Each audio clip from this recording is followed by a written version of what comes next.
I'm a consultant psychiatrist and work in West London in a whole range of intermediate and integrated care initiatives. And I'm Anne Hendry, Director for IFIC's Hub in Scotland, and a geriatrician who's had a career-long interest in transitional care, intermediate care. And I convene the Intermediate Care Special Interest Group for IFIC. So if you haven't already joined that, please, if you're here and you're interested in the topic, sign up. Get online and sign up so that you can get linked with the circulation list.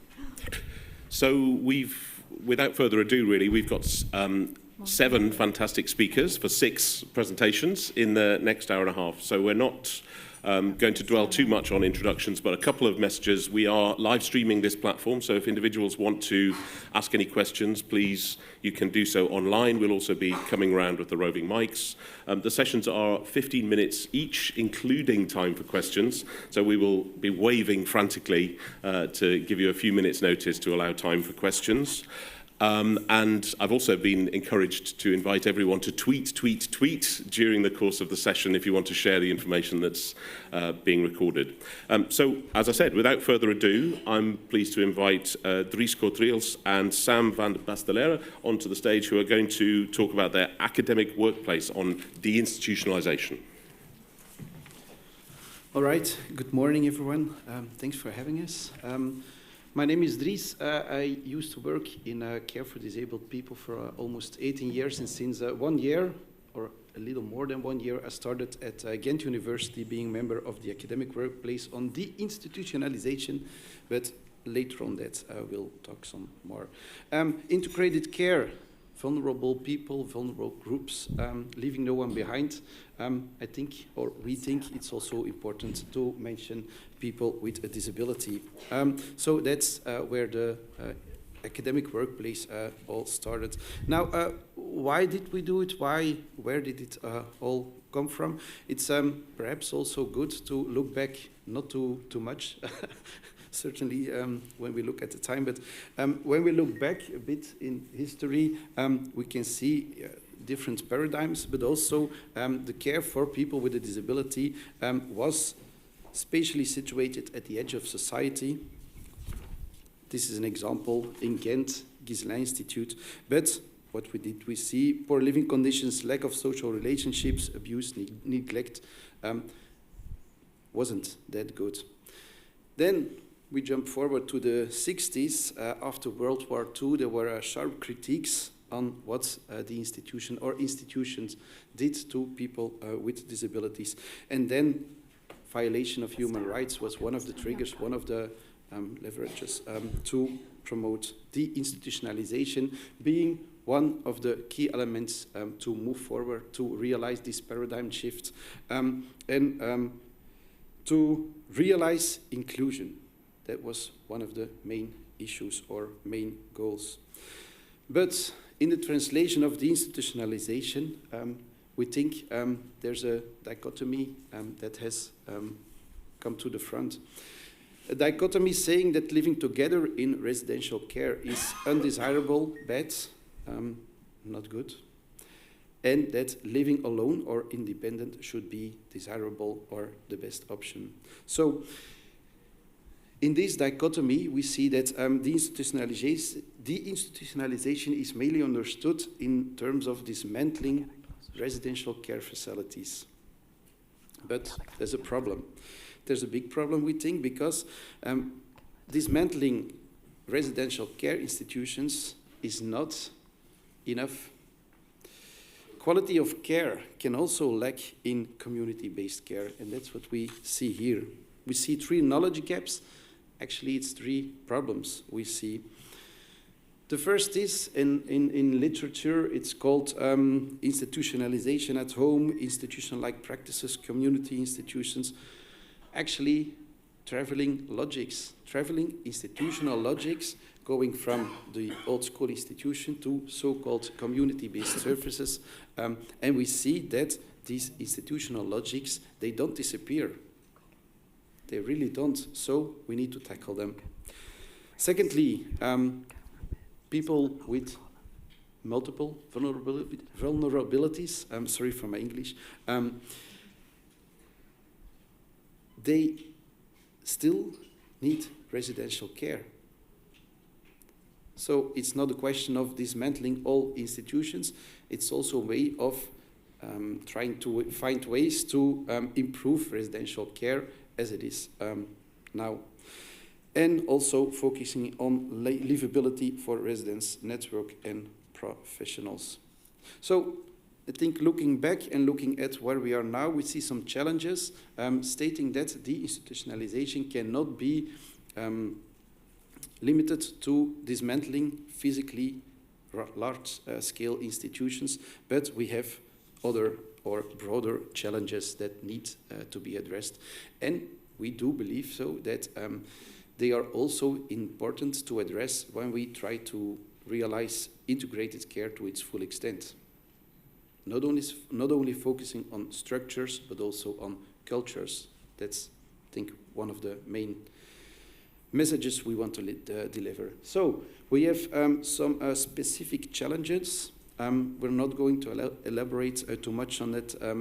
Focusing on human rights, also focusing on academia, where with the academic workplace we will focus a bit further on that later on, but with the academic workplace we try to elaborate on that. But also policy, because there is a specific situation here in Flanders, and that's where the academic workplace also has been established in collaboration with the Flemish Agency for Persons with Disability.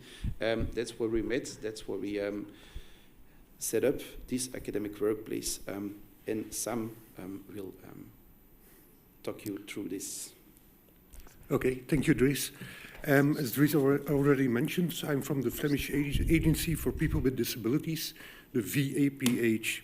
We are the governmental agency responsible for the financing and organizing of care and support for people with disabilities in Flanders since the 1990s. Until a few years ago, we had a very traditional supply-driven system. Care providers were funded to offer care and support to people with disabilities, but due to the way this was financed, many all-in solutions were offered. As a result, the freedom of choice for people with disabilities regarding the organization of their care and support was limited. However, as you can see on the slide, the mission of the VAPH puts the autonomy and the quality of life of people with disabilities at the center. When the UN Convention on the Rights of People with Disabilities was ratified by Flanders and Belgium in 2009, and of course taking into account social evolutions, it became clear that the system to organize care and support needed to change. In 2010, Perspective 2020 was introduced, which outlined the main purpose of the reform. The goals set in the concept note are to guarantee care and support for individuals with the greatest needs and to empower well-informed users who could access demand-driven care and assistance. The personal financing system is viewed as a way to achieve these ends. In 2017, we implemented this system in Flanders. The system consists of a two-step approach. Firstly, directly accessible support, which provides limited disability-specific assistance, such as occasional help, daycare, and residential support, without requiring a request to VAPH.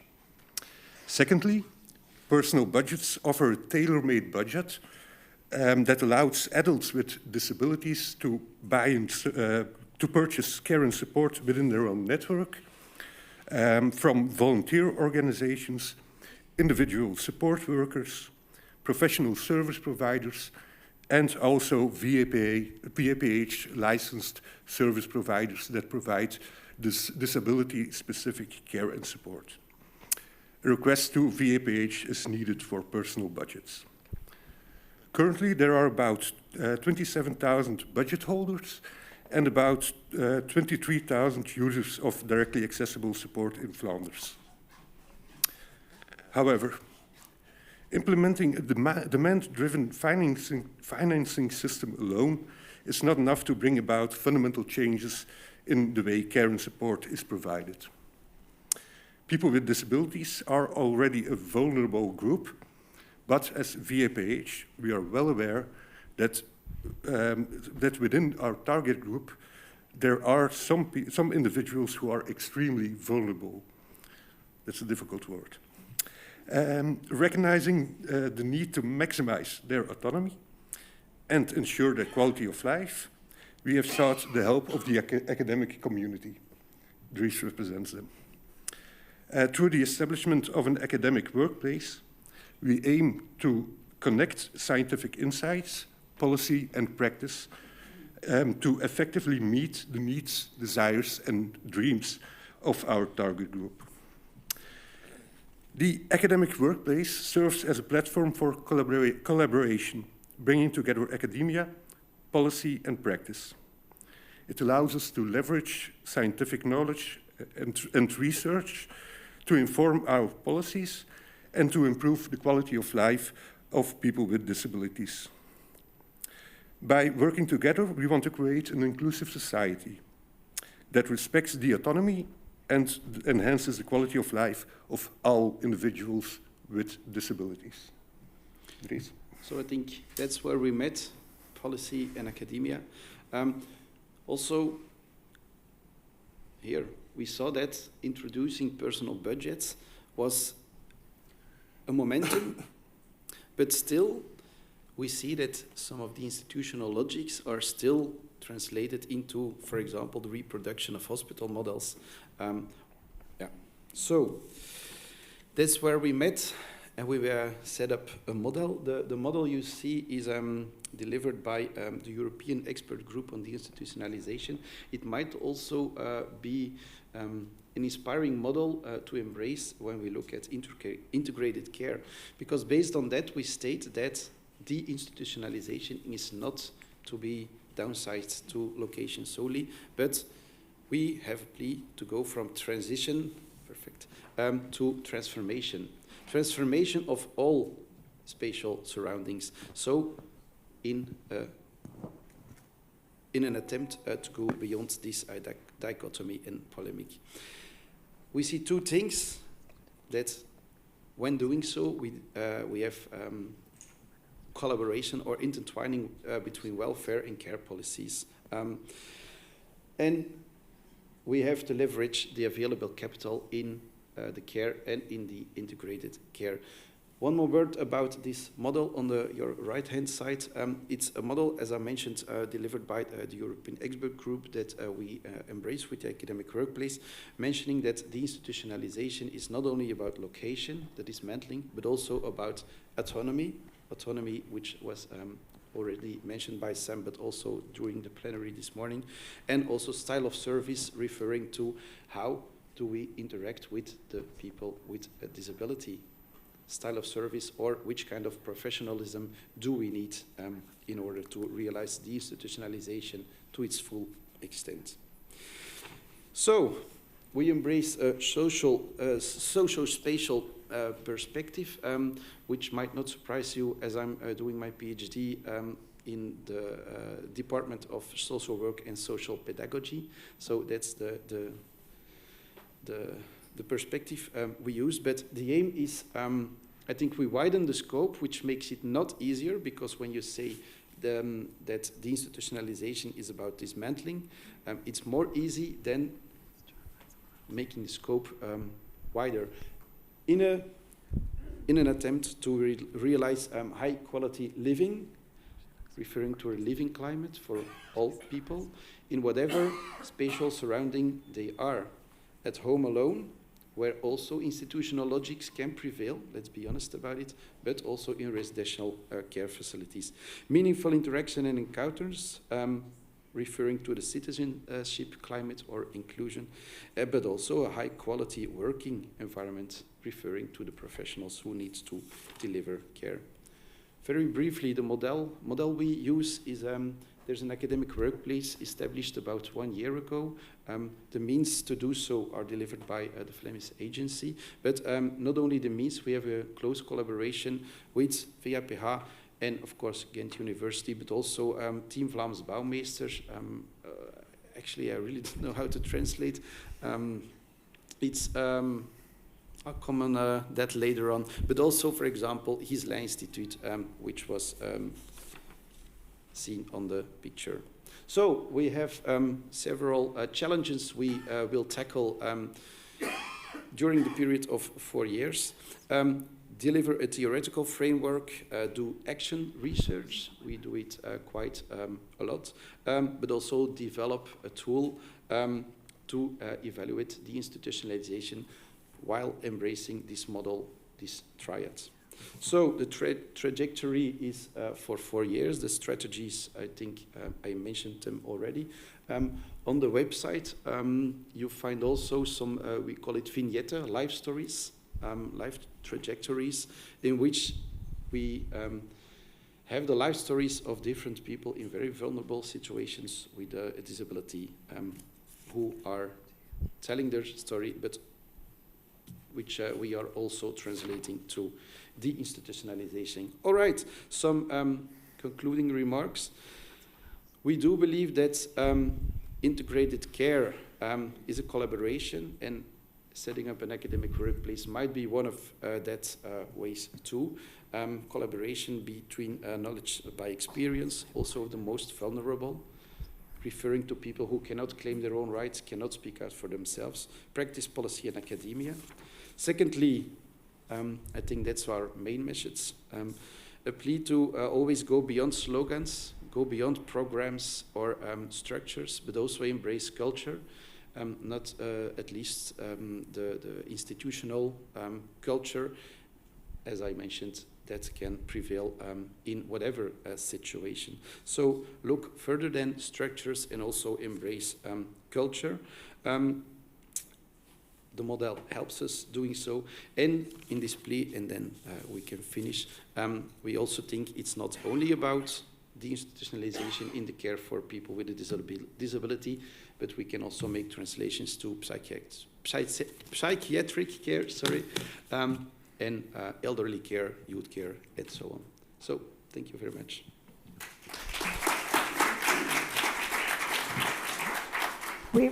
We're just going to take one online question.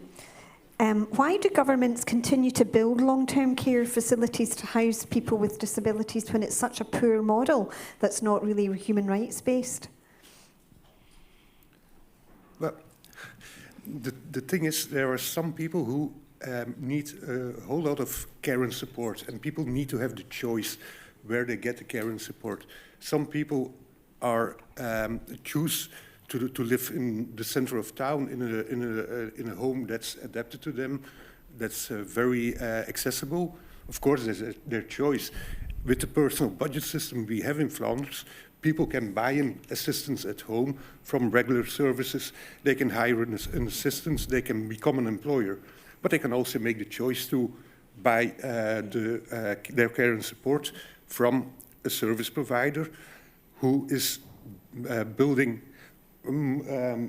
larger homes somewhere. If the people choose to live there, in our view, there is no problem. Okay. So thank you for your research, thank you for your paper, and keep challenging governments to get the balance right between care at home and care in facilities. We'll move on to the next presenter.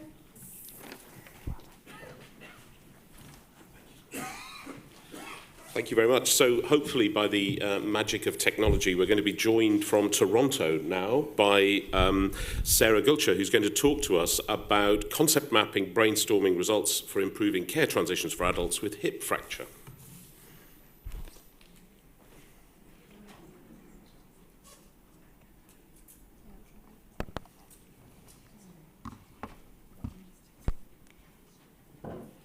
Sarah, 1 second. We have a technical difficulty and we're not hearing your voice. Let's just see if the AV team can fix that. Sarah, is it? Do you have muted the audio at your side? We cannot hear you, but I don't get you here. Sarah, are you still muted by any chance? No. We heard you earlier, Sarah, so we know your machine's working. Yeah. I'm wondering if the technicians are able to fix this, or if we should... Shall we move on to the next paper and come back to Sarah? Yeah, I think Yeah. that's the best solution. Yeah, Sarah, really apologies for this. Let's try and fix this, and we'll come back to you in 1 second, which hopefully not too unexpectedly might give us an opportunity for Ditte Hugsgaard, who's going to come up and present to us her work on cross-sectoral collaboration.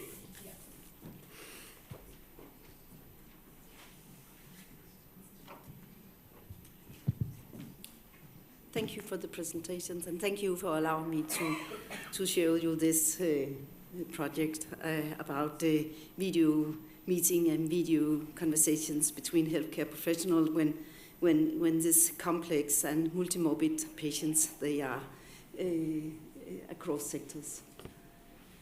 Yes. Yeah. So this is a. Oh.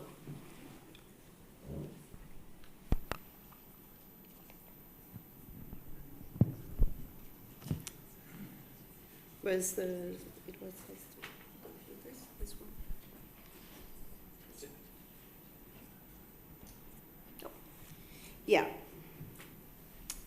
This is about cross-sectorial video meetings, and it is a complex project, because not only it is with the patients who are multimorbid, and they also have complex conditions.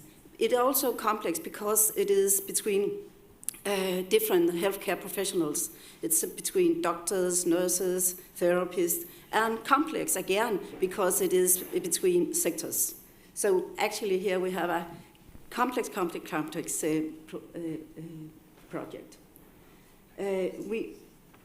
We know that this is a special challenge to have these collaborations between the healthcare professionals also when the patients, they are multimorbid.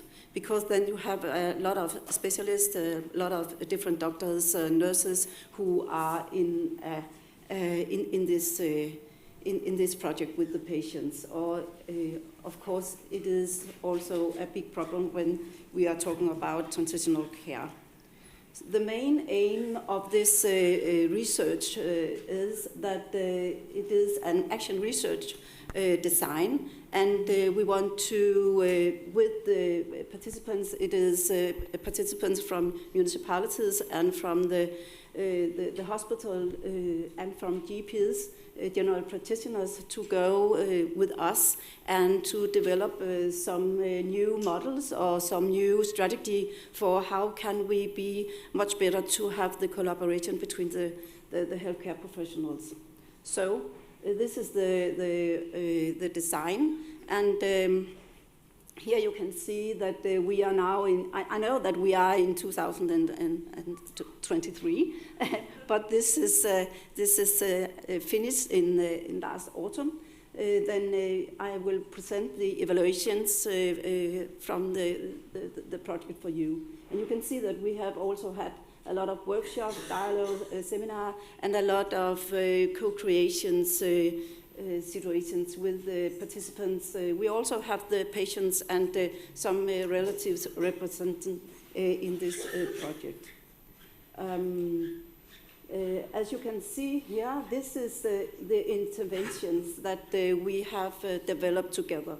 The intervention is a video meeting around 30 minutes, which takes place during the patient's admissions at the ward with the participants of patients and relatives at the hospital, and the hospital's doctors or nurses who are responsible for the patients. Maybe also there can be a therapist with this in this meeting. And then on the screen, then the general practitioners and the municipalities person, they are part of the meeting.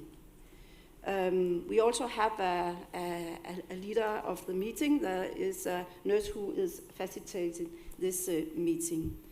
The overall themes in the conversations is to start with the patient. What is important to you? So you must remember that this is a very sick person, and that they have a lot of conditions, and maybe 2 or 3 diseases.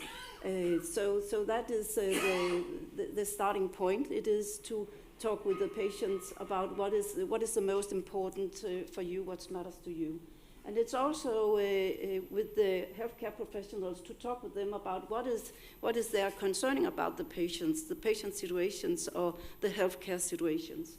And also what is they expected from this admission, this hospitalizations. What are the municipalities nurses think that this will be a very good thing to be at the hospital for these patients, and what are they expected to going on at these hospitalizations, and how can they prepare a very good discharge all together. And of course, it also is about sharing knowledge. You can see here that we have 2 units and we have 2 municipalities on this small explorer study. We found that the profile of the patients here, they are 83 years old, so they are very old.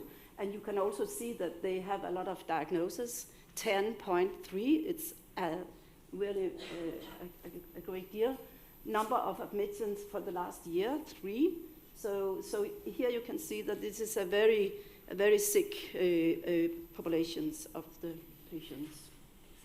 We also found that the content in this meeting, it was a kind of status and admissions summary. And it also was a treatment plan. What is the medications? What have they to organize or to change?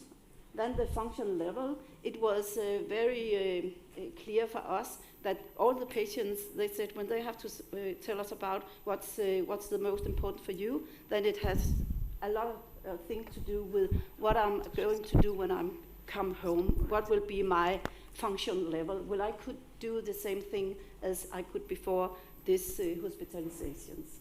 Of course, there also was the family concerns and frustrations because this patient sick period. And of course, they also have this negotiations of the time for the right discharge. Concerning about the future. And at the last point, then you can see that also this, they have a speak about stability and instability.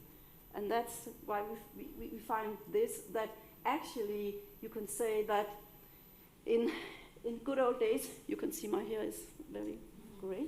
So when I was little, I'm still, but when I was a new nurse, then it was that when you were fresh or not ill, then you were at home. And when you were sick, then you come to the hospital. But today, we also have a lot of people who are going in and out of the hospital, and they are still ill when they come home. So actually, we have to do something about that. We have to have a much more better collaborations. Collaborations between the sectors and the specialized, because we have to share the knowledge between. We can see here that there was a kind of negotiations between them. They talk about, okay, if you will do this and I will do that, and then we can actually we can have the patients for a longer time home before the next hospitalizations. So this is this was a very central element in this meeting. They also have another relationship, not only between the healthcare professionals and the patients and the relatives, but also between the doctors. One example is that maybe the doctor at the hospital, he tells about what is going on. Lisa, you have been here since Monday, and now we have done this and this and this, and then you will go back home on Friday. And then you can nearly hear the doctor do like this from the hospital. But then the GP or the general practitioners come and then he said, hello, Lise, can you see that this is your doctor? I'm coming to you when you are sick at home, and I'm also send you to the hospital when it is not possible for us to fix it anymore at home. So there was another conversation and another more person-centered conversations between the parts. they talk about, of course, about the medicine, about the illness or the problems, but they also bring in the daily living with these patients and the problem which is concerning the general practitioners. And then there was a much more dialogue between the healthcare professionals, because they ask each other, what have you experienced with these patients? And what will you suggest with this medical? And then the GP, maybe he says that, oh, we have tried this. You remember this, Lise? Because we have tried this for 5 years ago, and it was not good. So there was another conversation. And again, you must remember that this is a very sick group patients, yes. So that's some of the examples. So the conclusion. So we see here that we have only conduct this with 11 patients situations. So we see that this is a possibility to have a more person-centered coordinations. And we also see that it creates safety for the patient in transitional care, because they talk together and then they can say, oh no, that's not possible to do without out here at the home resident or in the patient's home. And also, of course, there is a better coordinations and collaborations on the joint solutions. A kind of circle care understanding is also here. And of course, we also found a good researcher always must have some new questions, and then we have it too. Because we have only conducted this for 11 patients, what will happen if we scaled it up to 200 patients or to every patient who have these conditions? So that is what we are following in a new study. And we also saw that it was very, when the healthcare professionals were going into this, they were very, they find it very difficult to go into this conversation. So how can we prepare them for this more a dialogue conversations? We are planning to do some e-learning program for to make them better to go into this meeting and conversations. Yeah, and also how can we find this patient? Can we have a stratifications model so we can identify these patients? And how can we do this in a very busy unit at the hospital?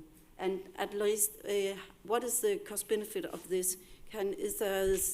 Because of course you can think, yes, this is a lot of people together in a half an hour, and it costs. Of course, it costs. But what will be the benefit of this? This is some of the things that we are looking at in a new project. So I think I want to thank you, my colleagues at VIVE and Region Sjælland and the University of Southern Denmark, and of course all the participants who have been a part of this. Thank you very much.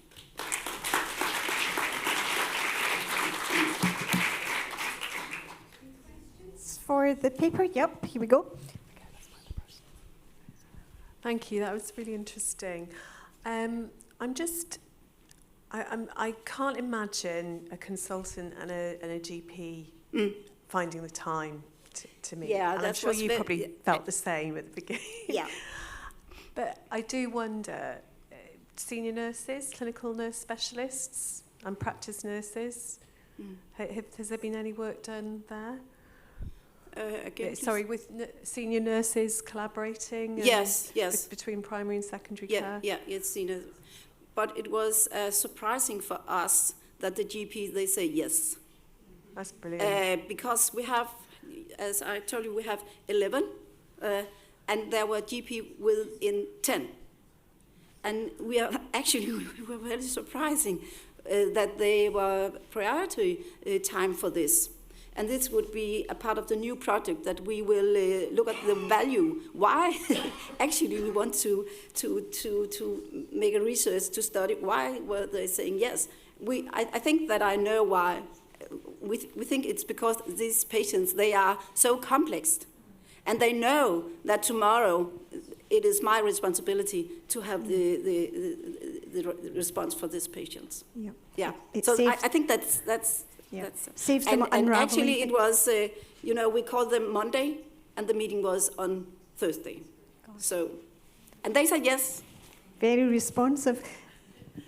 I think here in Belgium it's the same. We did some research and we found also that the GPs are interested to do this. Exactly. But the problem is the time, the Yes, financing. I Do know. you have a special amount of money they get for this? Yes. And also the nurses and the others who are involved? Yeah. I shall do this very short. But in this project we have money. It was funded by Novo Nordisk Foundation, so I could pay the GPs for this. But now it is possible for the GPs to get money to have video conversations with municipalities and the hospital in Denmark. And also the other disciplines? Yeah. Dietitians, nurses, everybody can have some... No, that's a part of the municipalities, or that's a part of the hospitals. We thought about this. They will have this kind of conversations in the patients' daily situations at the hospital. So that will be a part of that. Yeah. Last question.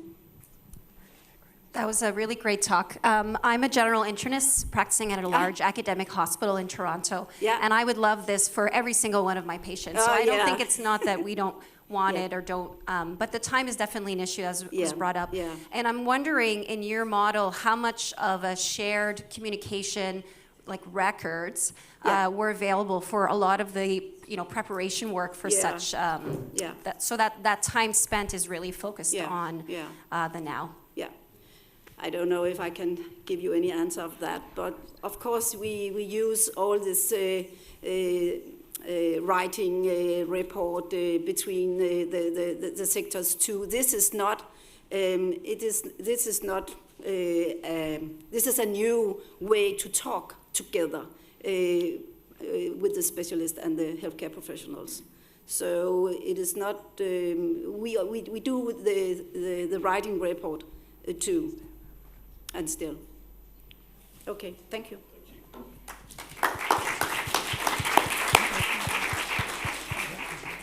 So I'm hoping if I say, Sarah, this is Antwerp calling. Can you hear us? Good morning. Can you hear me? We can now hear you. So apologies for the technical difficulties, and over to you. No problem. Good morning or good afternoon, everyone. Thank you for your patience and letting me come in from Toronto, Ontario. I'm going to be speaking on behalf of our team on concept mapping, brainstorming results for improving care transitions for adults with hip fracture in Ontario, Canada. We have a large group of individuals that are part of our team, which includes Dr. Carrie Koleski, who I believe is in the room with you today, and some other co-investigators who I believe are also participating in the conference, such as Dr. Walter Witches, really great collaborators, Trillium Health Partners, Health Sciences North, and other organizations, and an amazing team of research coordinators and funders. So by way of background, for those of you who might not be familiar, older adults often experience fall-related injuries, including hip fractures. It's highly prevalent in North America, and it's expected to increase with an aging population. Some of the risk factors include older age, being female, having chronic conditions such as osteoporosis, inactivity, as well as polypharmacy. In Ontario, Canada, Canada's most populous province, there's been concerted efforts over the past several years in trying to improve quality of care and quality standards for hip fracture.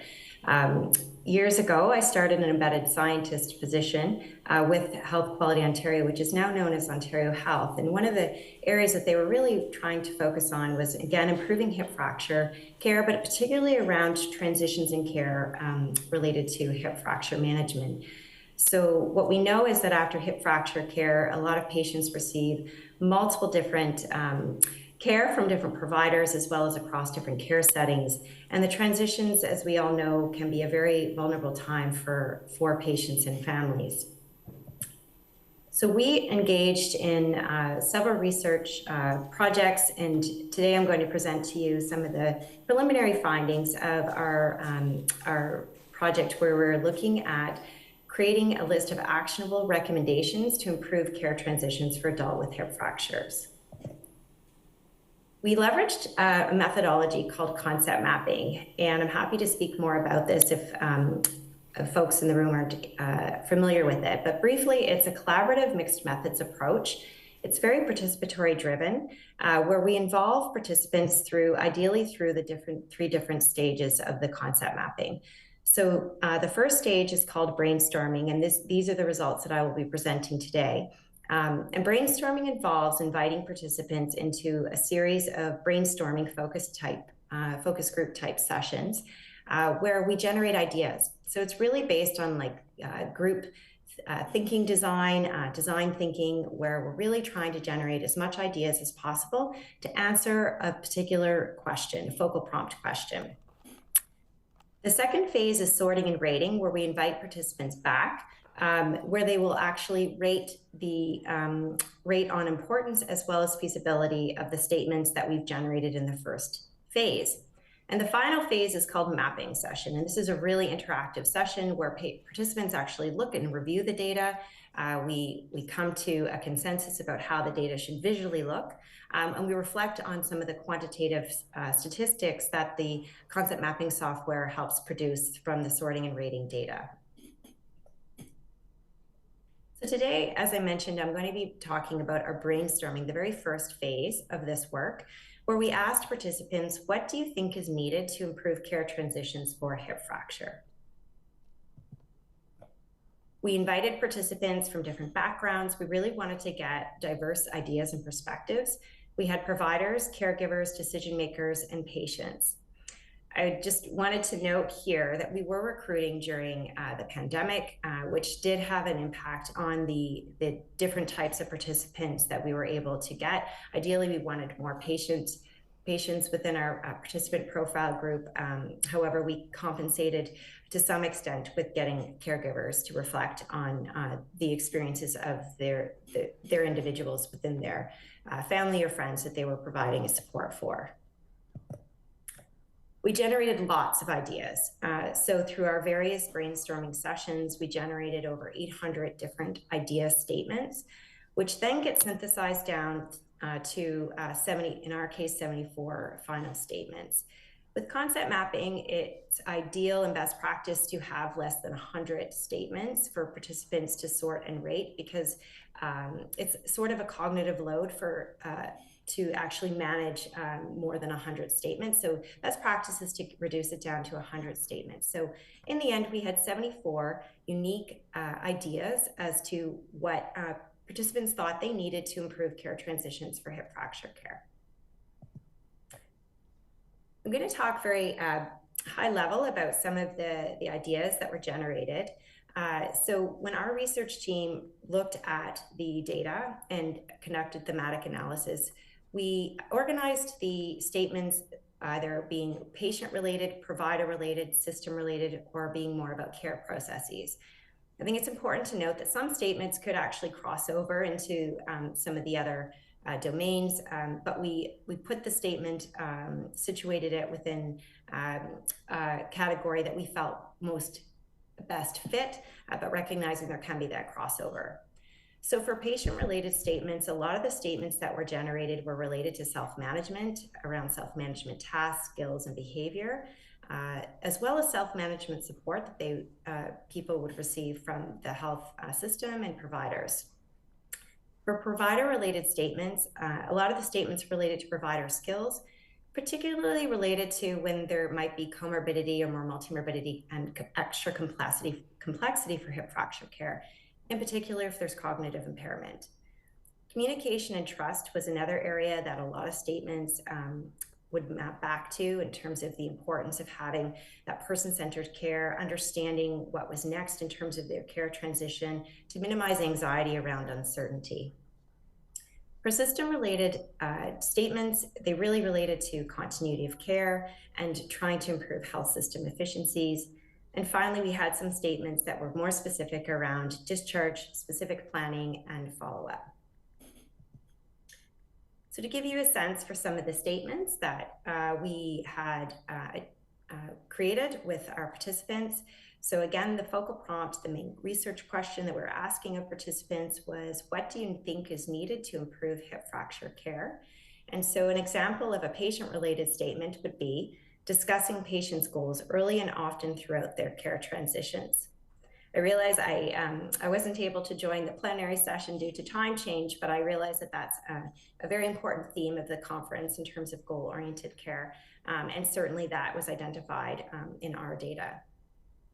For provider-related statements, an example would be having open conversations about what to expect about care and transitions.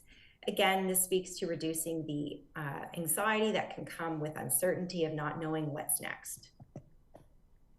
Example of system-related statement was changing admittance criteria for rehabilitation facilities to permit those with cognitive impairment.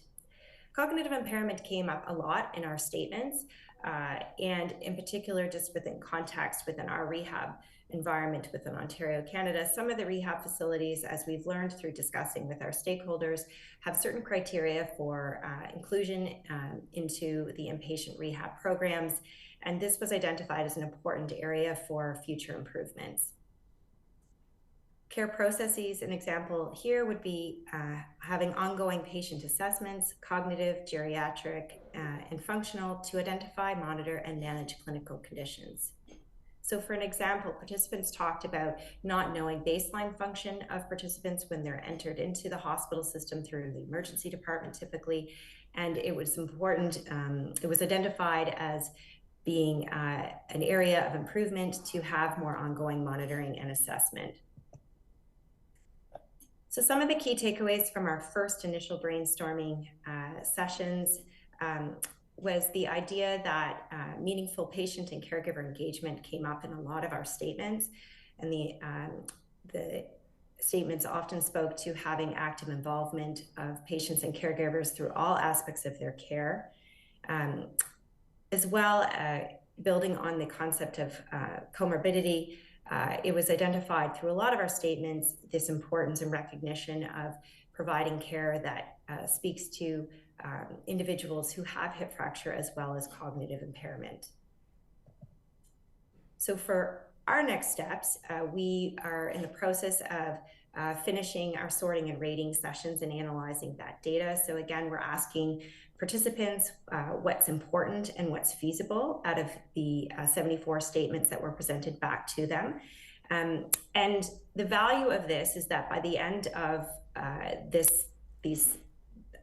these sessions and analyzing this data is that we'll have a comprehensive list of strategies, very action-focused strategies of what people think are important as well as what's feasible. So it kind of gives us a place to go to in terms of recommending then for further engagement with our broader stakeholder group, as these are ideas that came out of our comprehensive sessions that people felt were important as well as feasible. We need to conduct our mapping session, which is planned for June, and then, as I mentioned, to broader stakeholder engagement. And hopefully we'll be invited back to the conference next year and we can present our results for the whole comprehensive concept mapping findings from the work that we have done thus far. So I will stop there and I welcome any questions, and I thank you very much for your patience, and hopefully you could hear me okay through our zooming in.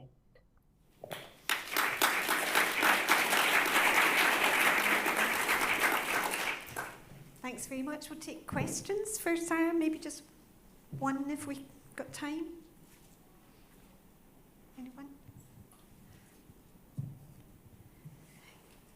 Sara, can I ask, as a geriatrician, hip fracture is hugely important. Do you see the lessons being transferred to other care groups like stroke, for example? Mm-hmm. Yeah, that's a great question. Absolutely. I think there's some that are that we identified as statements being very specific. So, and for example, the actual having clinicians have the skills to transfer patients appropriately with respect to the recommendations to not compromise the surgical procedure.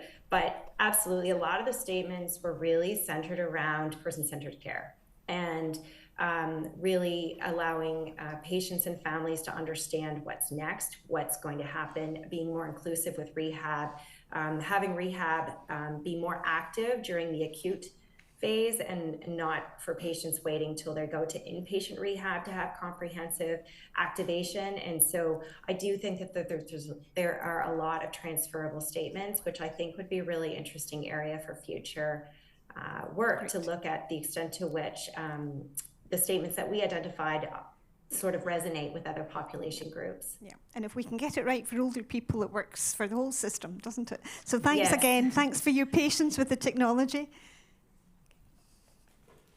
Thank you very much. So that takes us, with a short round of applause for our guest zooming in, on to another colleague from Canada, and we've got Michelle Martineau, who's going to come up and speak to us particularly about unique spaces.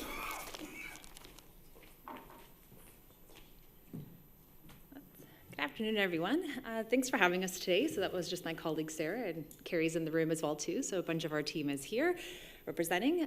Today I'm going to talk about a project on behalf of our team that's looking at patients who are waiting for the next point of care and are stuck in hospital and are stuck in unique spaces, and what are the experiences of those who are receiving care and providing care in these spaces. So just to give some background context, because we're based in Canada, but this might resonate with many of you in the room too at your own institutions, that we do have a proportion of patients who are stuck in hospital because they can't get to their next point of care. Maybe they don't have somewhere to go necessarily, maybe they're waiting for long-term care. There might be many reasons. And more, as there's a lot more capacity pressures, issues on the hospitals, a lot of these patients are actually getting put into really unique spaces. So it could be like hallways, auditoriums, and as you'll see, a couple of the spaces that we talk about today. What we do know about these patients is that they do have a decline in the care they receive. They often get put lower on the priority list because they don't need the acute care anymore. And they often, especially if they're in hospital longer, see a decline in their own care. And oftentimes, as I think we've heard today in some of the presentations, can end up coming back to the hospital afterwards. And there's also impacts that are seen on the hospital itself. They have to provide space and staff and procedures and so forth on these individuals. So they feel that impact as well. What we really don't know in terms in our context is as people are getting moved more to these spaces, we don't really have any sense of what their experiences are. And so that's really what our team wanted to set out with this study, just to see what key takeaways we could learn from here, if we can just provide any helpful information to try to optimize if these spaces are going to be used more and more, which we expect that they will with all the capacity pressures. So we looked at 3 unique spaces, which I'll describe, and the characteristics of them, and then a little bit about the experiences of those who have been in these. So we did about 30 interviews. We had about 9 patients and caregivers that we talked to, and then a variety of staff, different clinical staff, and some decision makers as well. And from there, we also were able to do some observations in 2 of the sites. One site we couldn't because of COVID restrictions, but some of our team was able to go on site and to observe, have conversations with staff members, and even attend huddles at some points. And today we'll present to you 3 themes that was based on team discussions that, by looking through our data So before I get to those, I will just give you a description of the study sites. So we looked at 3, as I'd mentioned. Site A was in a very urban populated area. This was actually a renovated older hospital, so designed more back in the day, not to today's standards.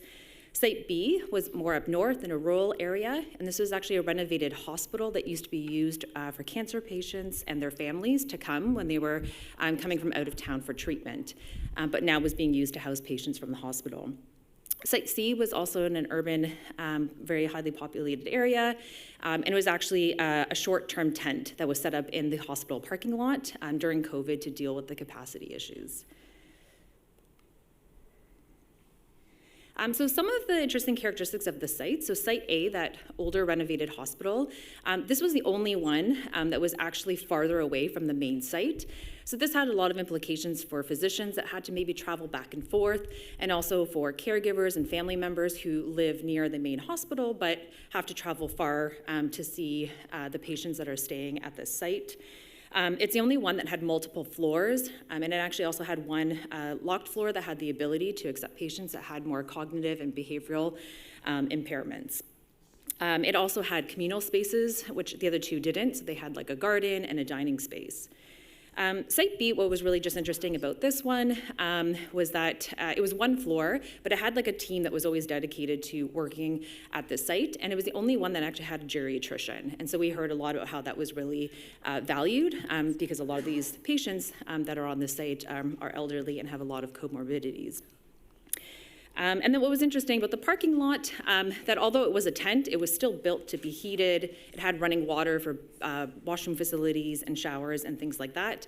But it was open concept, so it had no physical rooms and just dividing, just with like plastic dividers between each individual. So what did we learn? So we have three main themes that we wanted to highlight for you today, and I'll go through each one of these individually.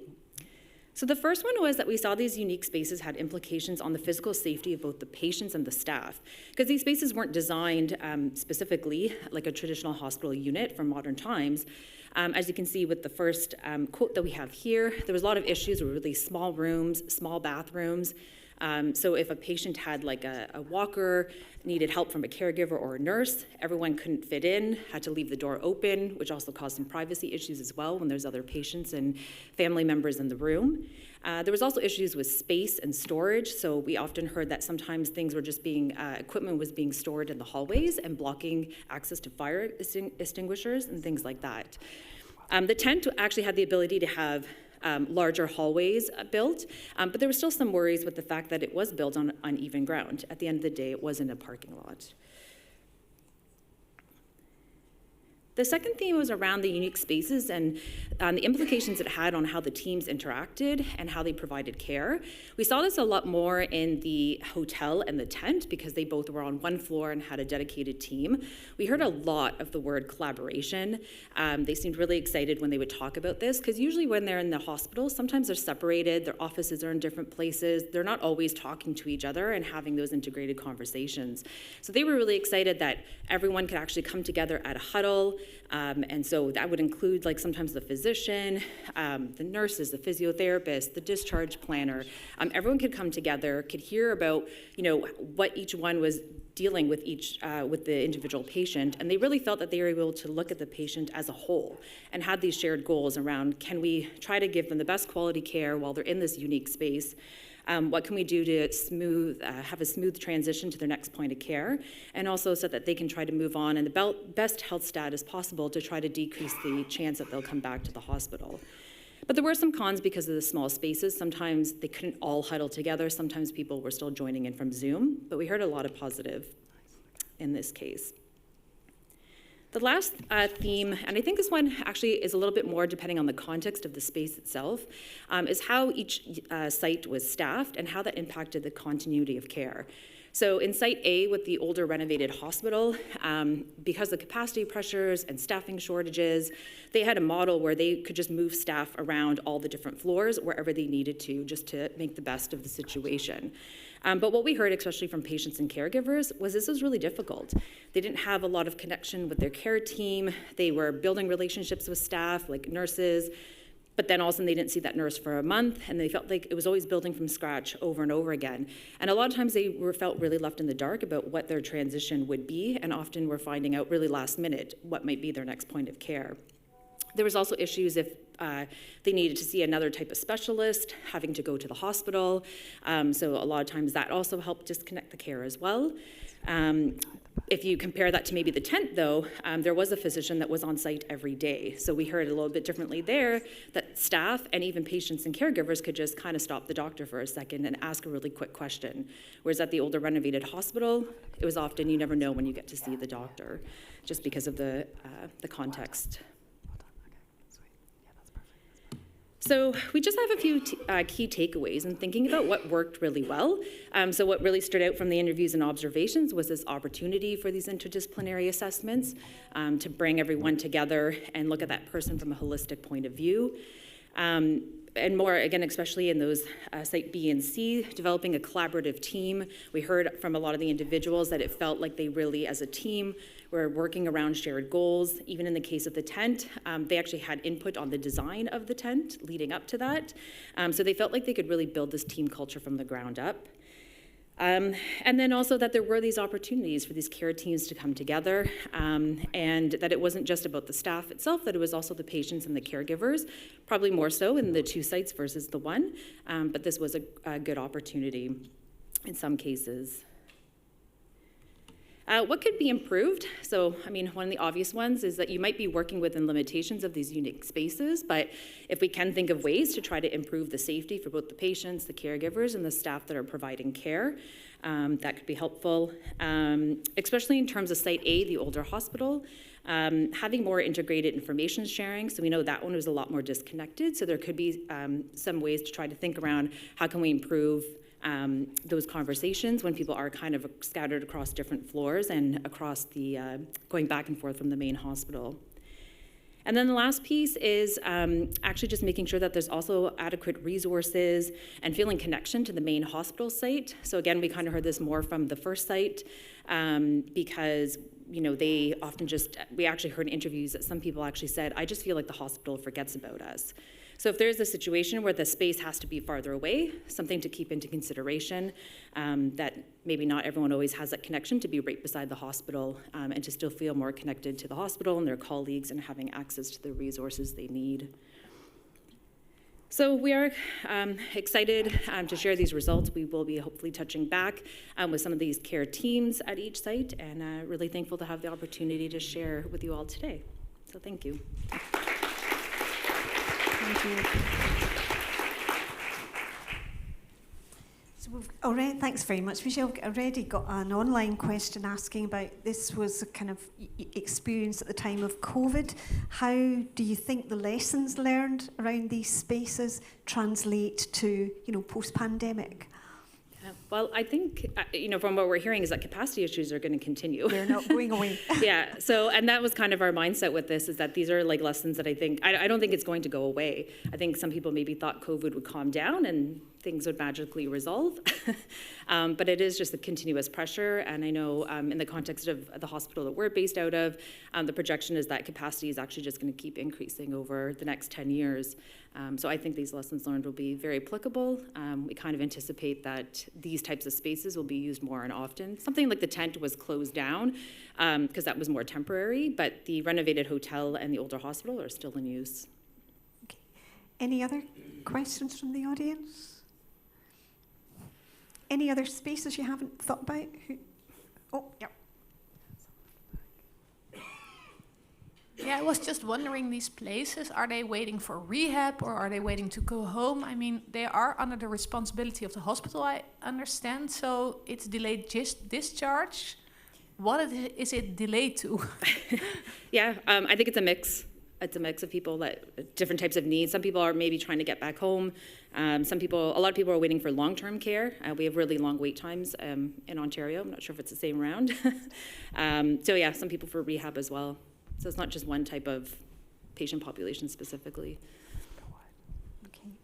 It's good to see it's a global delayed transfers of care challenge that we need to get together and fix. So thanks very much, Michelle. Thank you. Okay.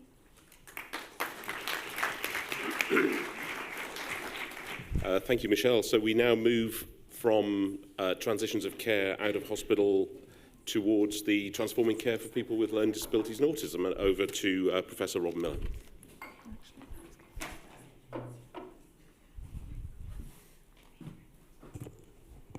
Great, thanks very much. Yes, my name is Robin Miller, and I'm the Professor of Collaborative Learning at the University of Birmingham. And it's always really good in these sessions to see good connections between the different speakers. And what I'm going to share with you today links to our first presentation on the institutionalization of care for people with disabilities, but also the previous presentation about people being stuck in hospital. And that indeed is the title of my presentation. I'm stuck in hospital. How can we make integrated care a reality for people with a learning disability and or autism. So the background to this is, if I can get the thing to move, which one do I press? The big button in the middle, yeah.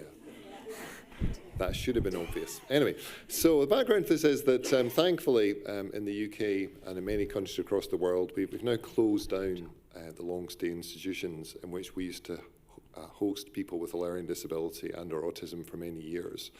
And my first job in health and social care was working in a residential care home in Edinburgh, in which people who had been detained in Goulburn Hospital for 10, 20, 30, 40 years moved from the hospital setting into this residential care home. And I'll always remember the fantastic characters I got to know in the couple of years where I worked in that home, but also the incredible neglect and abuse that they suffered, being shut away from their families, being detained away from community life and being robbed of their human rights and privileges that most of us would expect to have in our life. But one of the things that we found in the UK is that while we've got rid of those big institutions, we still from time to time have a need, because we haven't got the right community support, to care for people in a more intensive setting. And so what we find in regards to people with learning and disability and autism, particularly those who also have an underlying mental health condition and or display behaviour that others find challenging, that we admit them into a clinical setting for hopefully 6 months, as a classic example, a year perhaps, to understand their behaviours, to identify potential psychological and pharmaceutical treatments, and to enable them to return to the community. But what we find is that whilst we have the aspiration they will come in for 6 months, 12 months, actually people often stay there for much longer. In some cases that's months, in some cases that's years, in some cases sadly it's still decades that people end up being in these settings which they went into for a short assessment treatment period for extended periods. And this obviously means they can't lead their chosen life in the community, they miss out on the opportunities that most of us would expect, and it also puts them at great harm of risk. So in these settings, you have people with a whole different set of conditions and behaviours. Often it's not very conducive for them to be together, and there's also potential for abuse, which I'll come on to in a minute, and it just isn't a good place for the psychological well-being. And it also places them often very far from their family home. Because there's very few such places available, what happens is that people end up being detained many, many miles from their family, from the community, which both prevents their recovery and is incredibly distressing for the families. So it's a real travesty that we still have this issue in today's society. And it's also not a good use of public money. The average charge for people going into these kind of facilities is €200,000 a year. For some people, it's way more expensive than that. And those are resources that we could be applying in the community to promote people's well-being, enable them and society to have much better outcomes. And this has been recognised in England, and that's where I work in the UK currently. And it came to public prominence most clearly in 2011 when a documentary programme run by the BBC, one of the reporters went undercover in a care home called Winterbourne View outside Bristol. And Winterbourne View is one example of a number of privately run treatment facilities which were catering for this need by the NHS to place people who had these complex needs. So there's people from all around the country was placed in this unit in Bristol. And what the reporter found following a whistleblowing by one of the nurses there was that people were just being, the abuse they suffered was truly distressing. And it's online, it's a terrible documentary to watch, but it's also an important one to see. And as a result of that, the government took it seriously. The Care Quality Commission, the regulator, inspected Winterbourne View. It was closed down. People were convicted. They also looked at a number of other settings across the country, and they launched a big Transforming Care programme, which was trying to achieve those aspirations that we'd had for the care of people with learning disabilities and autism for many years, but put them into practice. And one of those things was the Building a Life Support Programme, which brought in a number of integrated care initiatives, because we know that part of this is about how acute care works with community services, health and social care work together, but also how health and social care and the criminal justice system work together, because many people end up in these facilities through the courts. And some of the things they brought in was transforming care partnerships, which were regional partnership bodies, care and treatment reviews, which were regular periods in which somebody who was at risk of hospital admission or was in hospital would bring together different professionals and their family, and also a national delivery board which brought together health and social care. And the idea was that they were going to try and halve the number of people with learning disabilities or autism who experienced these extended stays. Sadly, 10 years later, that number had not reduced significantly, not because some people hadn't gone out, but because more people had gone in and then they'd experienced an extended stay. And sadly also, the abuse and the neglect still was being experienced by people in these facilities. And there was another undercover documentary, again by Panorama in 2019, which again highlighted such terrible abuse. And again, that place was subject to review. So, that was the policy context, and so the University of Birmingham, and we've got a real kind of commitment to improving care of people with learning disabilities and also understanding integrated care. So we wanted to understand, well, what do we know currently about this area of practice? So people will generally agree it's not a good thing. Someone should go in and out in a timely manner, and it is reflected in the policy guidance. We did a literature review of what research had been undertaken regarding people with learning disabilities or autism who experience these extended stays. And what we were shocked to find out, there'd only been 13 studies done in the last, I think, 20 years on this topic. And 11 of those focused on looking at basically census data, so it's bed activity data in the hospital setting, and or retrospective look at case notes. So that's 11 out of the 13. Only 5 of these studies had actually talked to frontline professionals, either doctors or nurses, and not a single published study had spoken to people with learning disabilities or autism or their family carers. Not a single study. What does that tell us about our research methodology and where we put the funding in terms of research? So we thought we need to do something about this, because actually we need to understand their perspectives and understand what we can do to unlock the system. So the methodology was, we worked with 3 case study sites, and 2 of those were National Health Service acute assessment treatment facilities, and 1 of them was a private hospital funded largely by the NHS. We were hoping to speak to 10 people with learning disabilities and or autism at 2 points over the study period. We spoke to 27 in the end.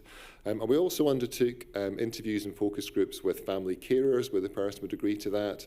We spoke to the frontline care team. We spoke to social workers. We spoke to the people who fund the care, which we call commissioners. And we also spoke to advocacy organisations who represent the people. And we really wanted the report to be and the project to be as inclusive as possible. So we worked with a human rights-based organisation called Changing Our Lives, who are based in the West Midlands. And they support and advocate for a number of people with learning disabilities or autism who are detained in such facilities. And they've got great skills in communicating with people with alternative needs. We had a reference group that was composed of people with learning disabilities or autism. And we also had a national advisory group chaired by someone with disabilities. And throughout the interviews with the people with learning disability and autism, we offered alternative communication techniques, including talking mats to involve them. So, what do we find? And clearly there's a big report which is due out very soon. But what do we find? So the first thing was that despite the fact that we've had such an emphasis on integrated care, despite the fact we've had loads of policy and practice guidance in this discipline in particular, people are still falling through the cracks. So it's the cracks between different professional care teams, it's the cracks between community and hospital, it's the cracks between funders. So we still have examples of where health and social care are arguing about what percentage of the care they should cover and what percentage of care somebody else should cover.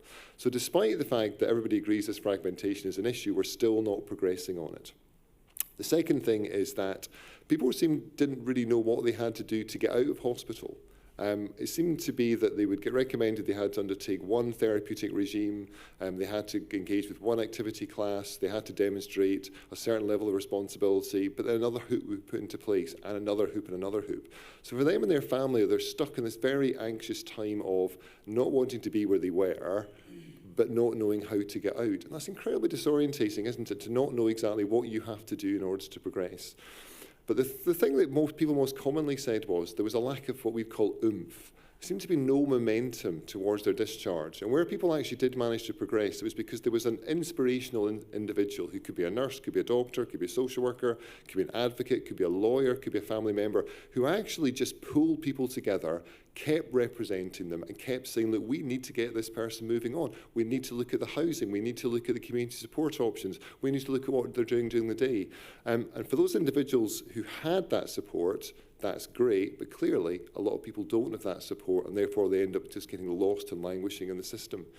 And then alongside that, one of the things we found was that people accumulated labels as they went through. So every time there was a new incident, a new assessment, they would accumulate another diagnosis. So often they started with learning disabilities, then they got challenging behaviour, then they might get bipolar disorder, and then they got the one which is the hardest one of all, which is personality disorder. Because once you got that label, it was often a sense of, well, we can't do much to help them now. And it was very difficult also to find alternative options. So one of the things that people said would be really important is to keep seeing me behind this label. Yes, I do have these issues, I do have these challenges, but I'm still me. I'm still a person who's got aspirations and things I want to do in my life, so just keep seeing me. The second thing was that the hospital staff, who many of whom were genuinely very caring, had often spent a lot of their professional life in those settings. So they didn't really understand what was going on in the community. They didn't understand how things had moved on. And because people are placed from across the country, what might be available in Newcastle is very different from what's available in Bristol, is very different to what's available in Birmingham. So they didn't have the connections. And in a way, that's not their fault. It's a very big, complicated system out there. We need to do more to support them. And the final thing was that there was a real risk adversity, particularly by the clinical medical officers, because they were really concerned that they didn't understand the community options. There's somebody with all these labels whose risks were well documented. What would happen to their professional career if they supported somebody to go out, or they agreed somebody going out and it went wrong and ended up back in hospital? But what the people with learning disabilities and autism and the family said, well, if you don't give them a chance, we will never know. And a lot of the social care providers said, we anticipate challenges. We don't expect something to come out and to be absolutely perfect in every way, but actually give us the chance to support that person and to move them on. So that's the project we've done. We've produced a good practice guide, which you can get through the links below. And we're currently speaking at many audiences, including with professionals and policymakers, to try and shape practice. And to try and reach a different audience, because I think we often feel that we're preaching to the converted with these things. We had an exhibition with the Modern Art Gallery in Birmingham called the Icon Gallery, and we got a local artist called Focke Wolf, who I guess specialises in controversy and promoting and provoking public responses. And he did a fantastic exhibition which set out in very graphic forms what people's experiences are. And again, you can have a link at the screen below. So thanks very much for your time, and look forward to any questions. Thank you. Thanks, Robin. Lots of food for thought there that could be translated to other care groups as well. Any questions for Robin? John? Thanks, Robin, for that. And it's a challenging issue in many ways, and staff are often victimized by these settings as well for the reasons you mentioned, right, in terms of career progression and things like this. So what kind of policy or practice initiatives do you think might help in these settings? Can we see anything that would allow people to try some of those answers that you see, which I think make a lot of sense, but clearly there's some barriers to actually getting and implementing those on an ongoing basis? Yeah, and it was an excellent question. So I think part of it is, so it's interesting, often with these sort of situations, what we say is there's not enough money. But I think there is enough money in this. We just tie the money up in the wrong way, and we're carrying on to doing that. So that's the issue with the money. I think the government sort of guidelines and the structures they put in place were actually very sensible, and reflects what we would see in terms of integrated care, person-centred care should be done. So the issue is, why aren't they being done? And part of that is workforce challenges, the gaps we hear in many settings. But being honest, I think part of it is some professional groups being willing to give up some of their traditional responsibilities, and being willing to open to other people's contributions and to see new ways of managing risk. And I think until we get that, we're not really going to progress very, very, very quickly, unfortunately. So the question is, how and will those professional groups be willing to work differently, work flexibly, and take on the insights from others? That's going to be the major thing, I think. Okay, thank you. Thanks. Thank you. Sorry to move us on, but I know we've got one final speaker before we break for lunch, and I hope we can catch up with other questions at the end. So it gives me great pleasure to introduce our final speaker on home territory, I think, is Peter Vanacker, who's going to talk to us about care planning post-stroke.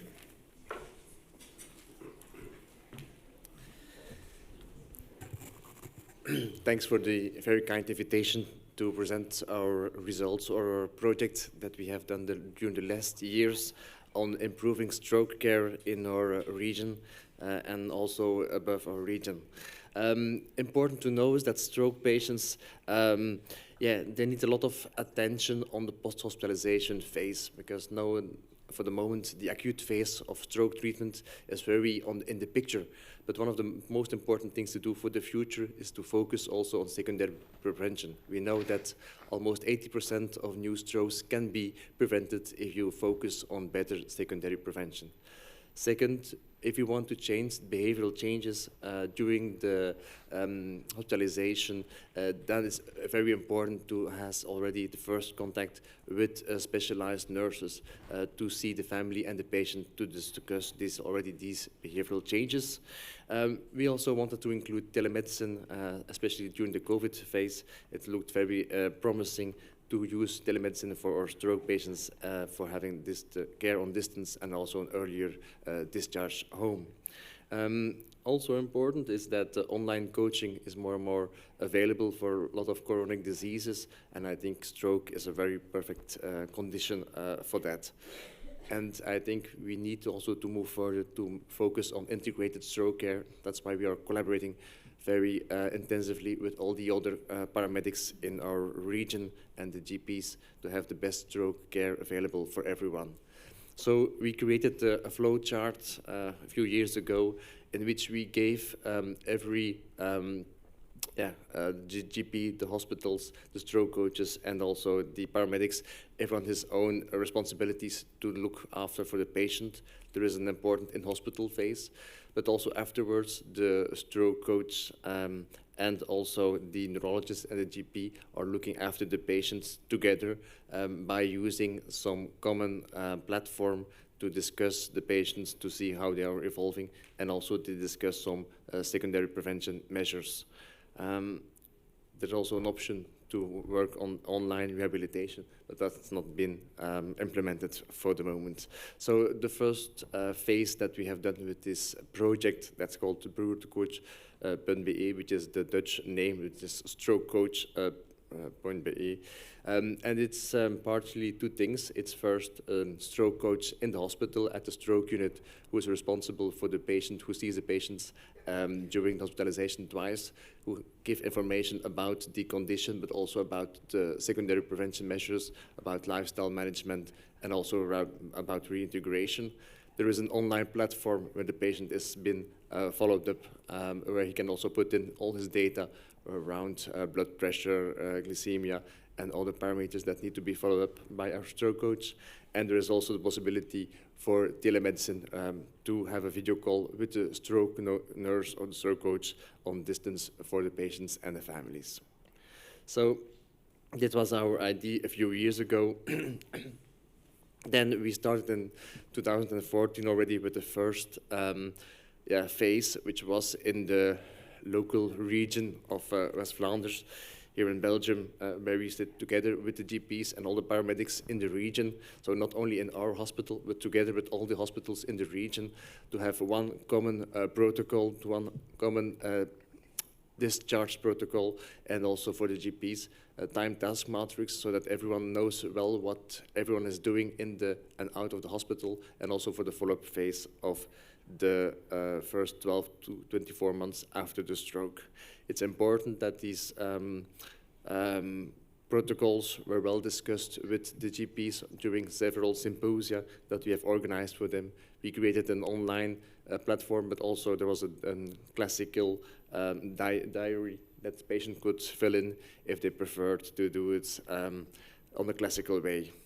Important here is that everyone has his own role, and it has been discussed during several meetings that we do every year to have also some feedback from GPs and from other primary caregivers on what they think that the current phase is and where things can be improved for further stroke care in the region. We did phase 1 pilot trial with funding from the federal government on mobile health applications. It was some years ago. We included then during 6 months 147 patients in 4 hospitals that we're including. One of them was Groningen in Kortrijk. Important that these patients were a bit younger than our general stroke population because there was some reluctance for the older population to use the online platform. For the rest, there is a quite classical stroke population. On the other hand, we could also show that due to the better follow-up of the patient and structural follow-up, and also focus on secondary prevention measure, we were able to reduce the patients, their cardiovascular risk profile with significant number of points, and also reducing the risk of recurrent strokes and cardiovascular events in the future. This was just a pilot trial. There's not enough to show enough data, but I think in the future we could already learn some things about it. Also, we saw that patients that were in the program had a better compliance for medications. They also had the feeling that they had better quality of life, and the recurrent stroke risk was a bit lower than in the other groups. So then we went to a second phase of the study of the project. That was we integrated this same stroke coach story in the chronic care project, which is also funded by the federal government. There are for the moment 12 chronic care projects working on improving, creating new health, new care models. One of them is also in our region, and Virginie and Anja are also responsible on this chronic care project for especially the stroke patients.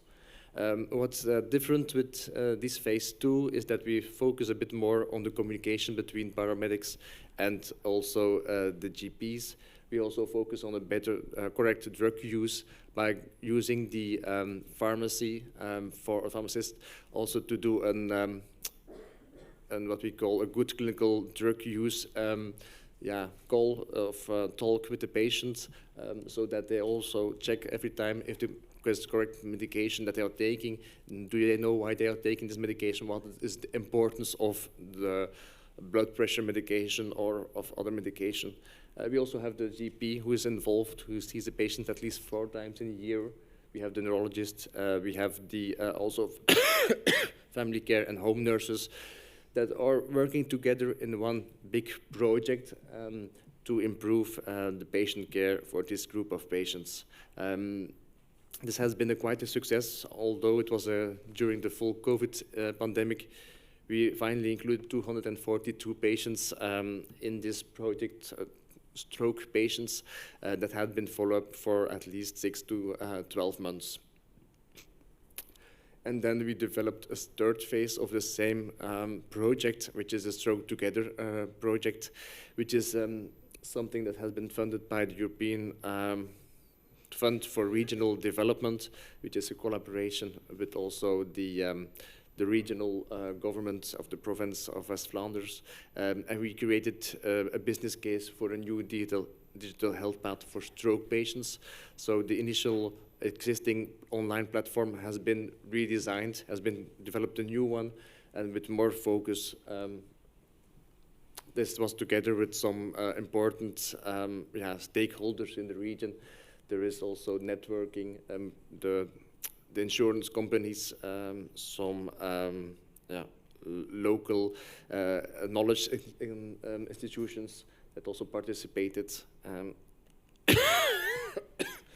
So that's a bit how it sees. We created a flow chart. It's very complex, but every phase of the hospitalization and the post-hospitalization phase has been downsized to every step. And so we created for every step a questionnaire and also a page in the digital platform that has been created.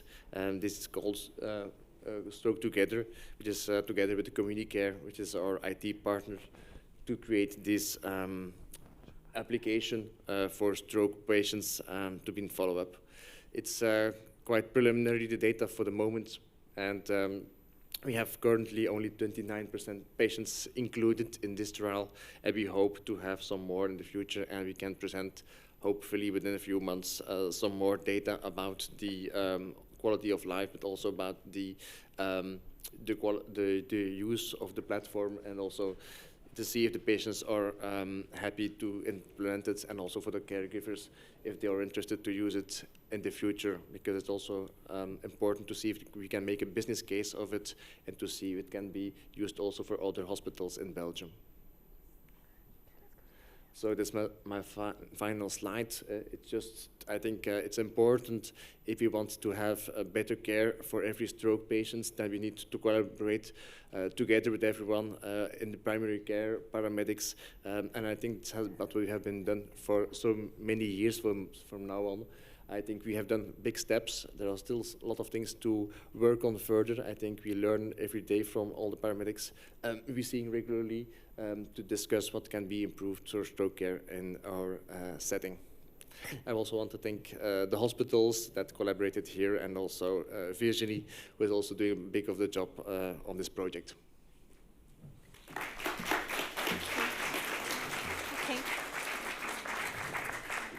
We're right up to session time, so we only have time for one question, quick question if you need it. If not, I think you can definitely